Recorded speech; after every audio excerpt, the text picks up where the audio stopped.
Hi, I am Elsie Aryeh and I am HIV positive. It's 34 years now since the first case of AIDS was recorded in Ghana. And we've come a long way from that time. So many things have happened. Many people lost their lives because at that time there was no treatment. There was high stigma because everybody felt that once you have a positive status, that's the end. Sure death. And actually it was the case until there were antiretroviral medication, which came to now start treating HIV. Now what the antiretroviral does is that it tries to suppress the virus from multiplying so that the number of the quantity of the virus in the bloodstream is reduced so that such that the body's defense mechanism, the antibodies can fight it and sort of suppress it together with the medication. As the years went on, it was also realized that we needed to have a combination of medication to be able to tackle HIV very well. So the treatment now being given is known as highly active antiretroviral treatments, and it's a combination of at least 3 medicines, okay? And it is working. I got to know my status in 2004, and I had a very good doctor who counseled me, who asked questions and all that, trying to find out if I could know at what stage, at what time I got infected. And we arrived at 1995. So that's 25 years now. So I'm 25 years old.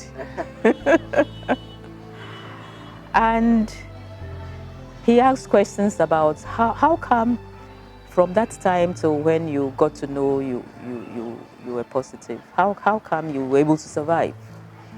And then he asked about my way of life, my eating and all that. And I say, oh, if water is not filtered, I don't drink it.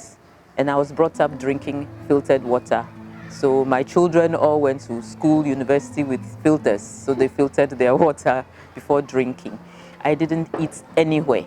If I ate outside, it's piping hot roasted plantain or fried yam straight from the oil.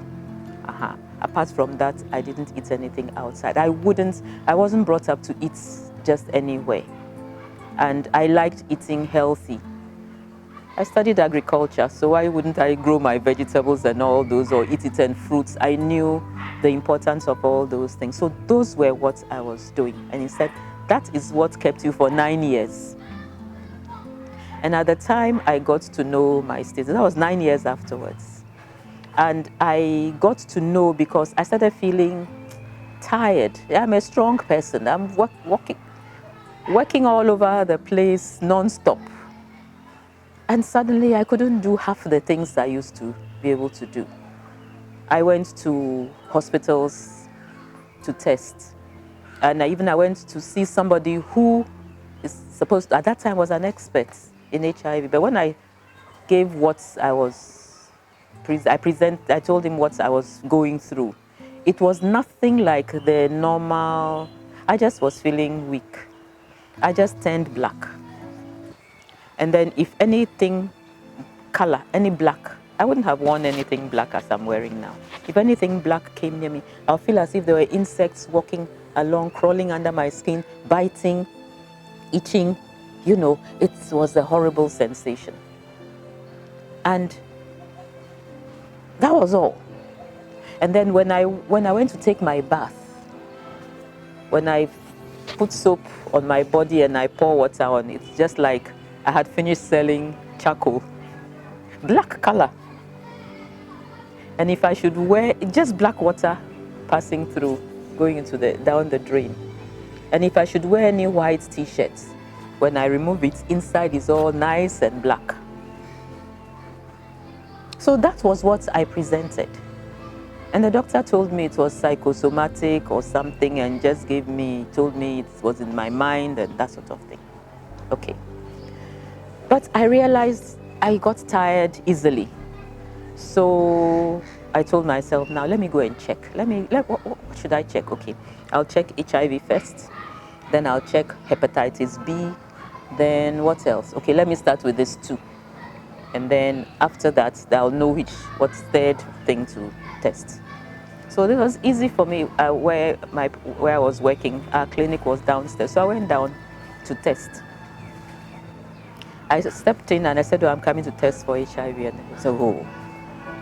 And Elsie, why? I said, oh, that's what all of us are supposed to do. So when I test, you also do your own test. So she just started, with the test. And then she got stuck there looking into the test kits. And she wouldn't tell me anything. And I knew it didn't take that long for the results to be, known. So I asked, what is it? And she kept on staring. So I also went to look.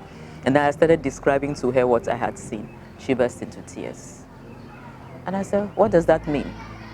And she was still crying. I said, oh, so does that mean it's a positive diagnosis? She didn't tell me yes or no. She just wept all the more. So I left, climbed the stairs.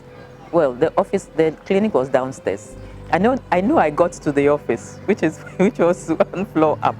I don't know how I got there, but I felt I floated up. I got in there, and all that was in my mind, you are positive. How? How could you be positive? What could I do? And this was 4 p.m. I was just getting ready to drive home. 4 p.m. And then I remember that even my colleague had a relative who had tested positive some years ago, but she was okay. And she had even forgotten. So I went back to her and said, this other person who tested positive, what had she been doing? So I said, there's this doctor at Gonfanochi. So she gave me his number. I called him, and he said I should come and meet him at 6 p.m. because he was somewhere else. So I met him at home. And that was where he counseled me, and he said, oh, it's nothing. There is treatment and all those things, so don't worry and all that. And for me, that was, good news, but I was still worried.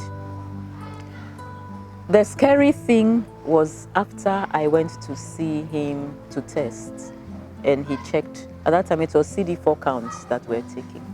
And you are supposed to put on medication where your CD4 counts is 200. Mine was 5. Mine was 5. And so I just said, what 5?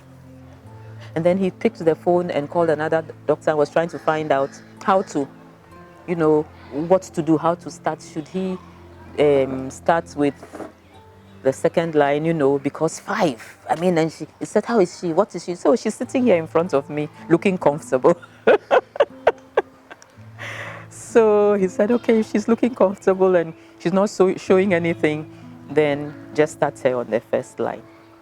So he counseled me a bit, and I did a few labs, and a week later, I was put on medication. And he said I should come in a month's time. When I went back in a month's time, I was 51. In fact, I was feeling, my CD4 counts had gone up to 51. I was feeling much stronger. I was okay. And I said, what, 51 from 5? Okay, then it means it's good. So that was how I continued. I started, and I was told there is treatment. You need to take it for the rest of your life. It will suppress the virus. It will give your body a chance to build up again, to recover and to build up. And that is all you need to do. Eat well, sleep, don't overwork.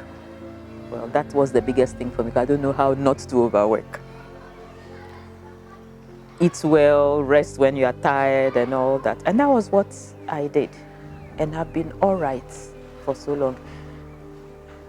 Right now, if I go to test with the test kits, they would say I am negative. I am undetectable. And I've been undetectable for many years. It means that I know I have the virus, I've been taking my medication religiously.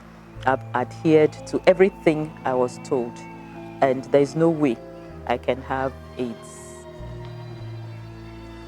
So HIV has treatments. There is treatments for HIV. Many people are afraid when they have a positive diagnosis. They are afraid. They don't want to go.